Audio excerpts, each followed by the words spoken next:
Hi, hello everyone! I'm Toshi from Japan and tourist guide for foreigners. In this video, I'll show you 10 tourist traps in Japan you must never fall for in 2025. When you travel around Japan, you might get approached by locals, sometimes with a friendly smile, a kind invitation, or even a night out. And honestly, meeting Japanese people can be one of the best parts of your trip. But here's the thing. Not every invitation comes with good intentions. Some are scams designed to take advantage of tourists, especially if you're new to the culture or don't speak the language. In this video, we're going to break down 10 common traps that foreigners are falling for in 2025. Watch until the end to stay safe, travel smart, and make your time in Japan truly unforgettable for all the right reasons. Plus, I also offer guided tour in Japan, travel itineraries based on trip duration and area, and recommendations for unique cultural experiences. You can find more information in the description below. So, let's get started. Number 1. Cheap massage trap. In Japan's big cities like Tokyo or Osaka, public transportation is excellent, which means most people don't drive. But for tourists, that usually means one thing: way more walking than you're used to back home. After a long day, you're tired, your legs hurt, and then someone offers you a cheap massage on the street. Sounds perfect, right? But here's the truth. These offers usually happen in small, hidden alleys or side streets. The people promoting them aren't always Japanese. Many come from overseas, like China or Southeast Asia. And once inside, the situation often changes. Some tourists are pressured into sexual services and afterward hit with outrageous charges, or worse, robbed of their cash and valuables. Locals would never go to these places. They use licensed massage clinics or hotel spas with clear prices and signs. So here's the golden rule. If someone approaches you in public offering a massage, just walk away. A relaxing day shouldn't turn into a nightmare. Number 2.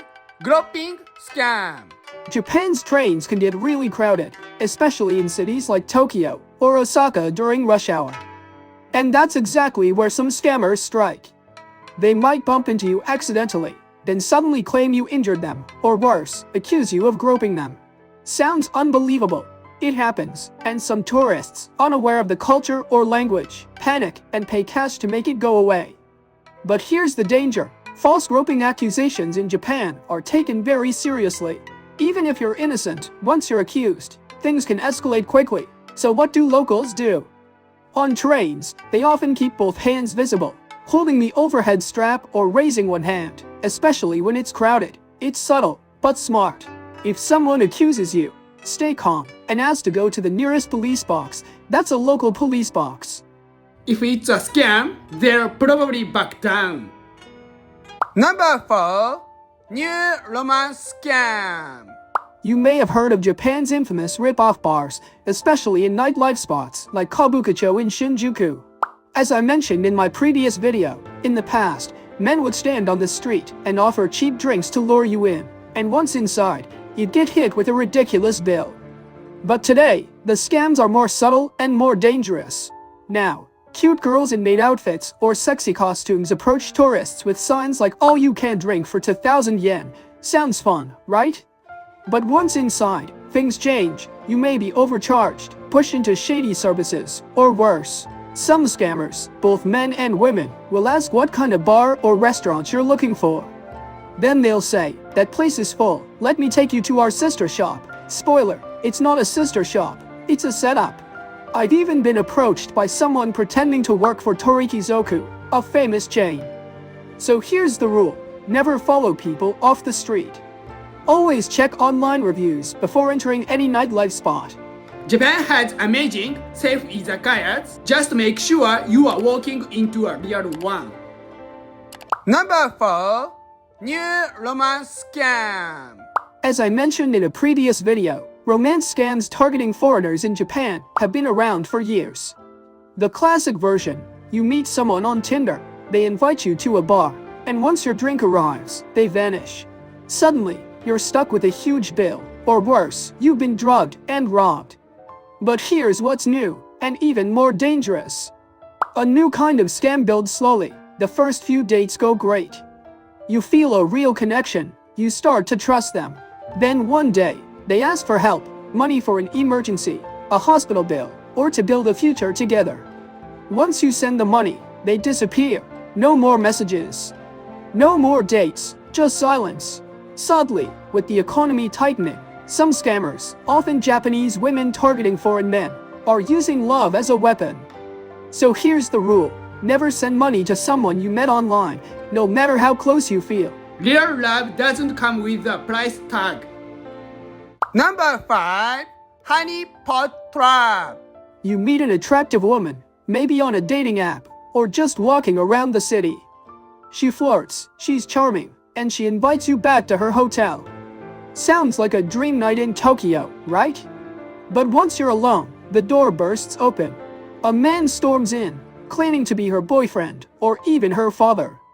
He accuses you of sleeping with a taken woman, or worse, says she's underage. Now comes the demand. Pay up, or they'll call the police. It's blackmail, and it works because most tourists panic.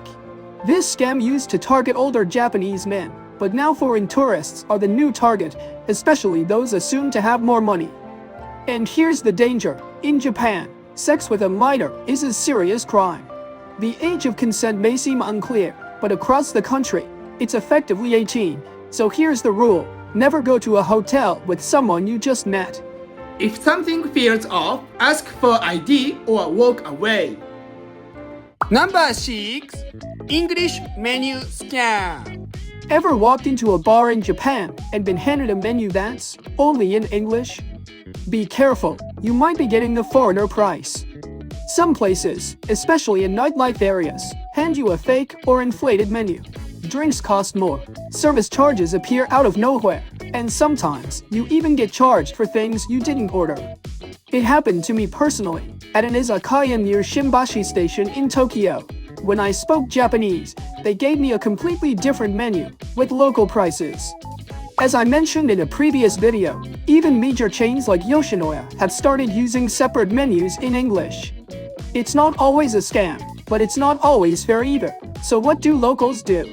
They always check the menu before ordering, and if prices aren't clear or a menu isn't shown, they simply walk out.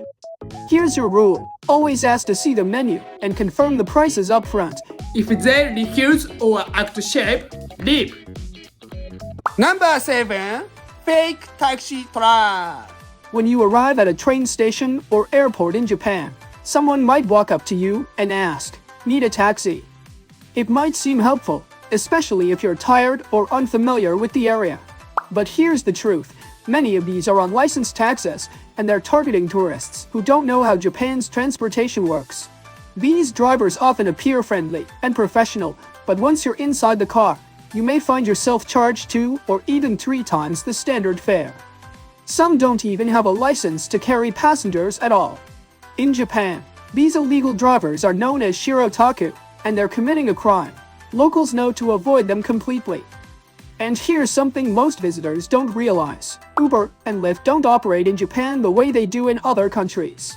Uber here is only used to call official, licensed taxis. It's not a rideshare service. So, what should you do instead?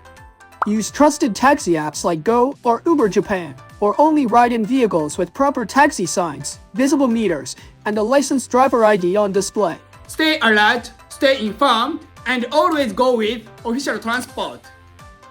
Number 8. Religious recruitment scam.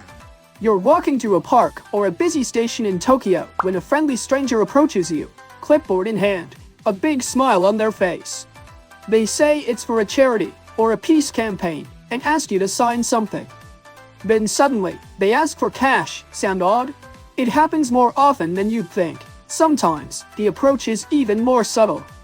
A kind local might invite you to a cultural ceremony or spiritual experience, but once you arrive, you realize it's a recruitment pitch for a cult or fringe religious group. These groups often target foreign tourists, assuming you won't recognize the warning signs that most Japanese locals already know. Here's the key. Legitimate Japanese charities don't randomly stop tourists on the street. And no one in Japan will pressure you for a donation. That's a big red flag.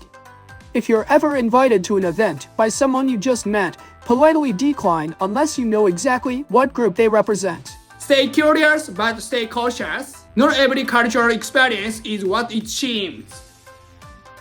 Number 9. Tourist photo trap. Japan is filled with breathtaking sights, temples, gardens, shrines, and of course, you'll want photos to capture the moment. Naturally, you might ask a passerby to take a picture for you.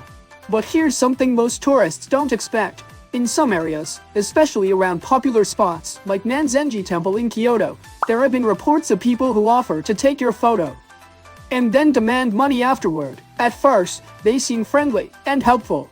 But once the photo is taken, they suddenly change and say, that'll be 1,000 yen, or even more. Some even claim it's a professional service, despite never mentioning a price beforehand. Japanese locals rarely fall for this, because they either take photos themselves or know to avoid strangers offering help too eagerly. So what should you do? Simple. If someone offers to take your picture, make sure they're not trying to sell you something. And if no price is mentioned upfront, you're not obligated to pay. Just smile, say no thanks, and move on. Number 10. Tipping Scam. In case you missed it in our earlier video, Japan has no tipping culture. Not at restaurants, not in taxis, not even in bars. But recently, some visitors have reported being subtly, or sometimes not so subtly, pressured into tipping. A taxi driver might say, in your country, don't you tip? Or a bartender may linger awkwardly after handing you the bill, expecting something extra just because you're a foreigner. Here's the truth. Japanese locals never tip. In fact, many service workers will return tips if you leave one. So if someone in Japan is hinting or even demanding a tip, that's a red flag. It's not just cultural confusion, it's a scam. If you ever feel uncomfortable or pressured, just stay calm. Politely decline, say sorry, Japan doesn't do tipping, and walk away. Remember, good service in Japan doesn't come with strings attached. That's one of the things that makes this country so special. How was today's video? If you would like a personal guide in Japan or need recommendations for travel plans and cultural experiences, please contact me from the link in the description section. Don't forget to subscribe to my channel and like button. See you in my next video. Bye!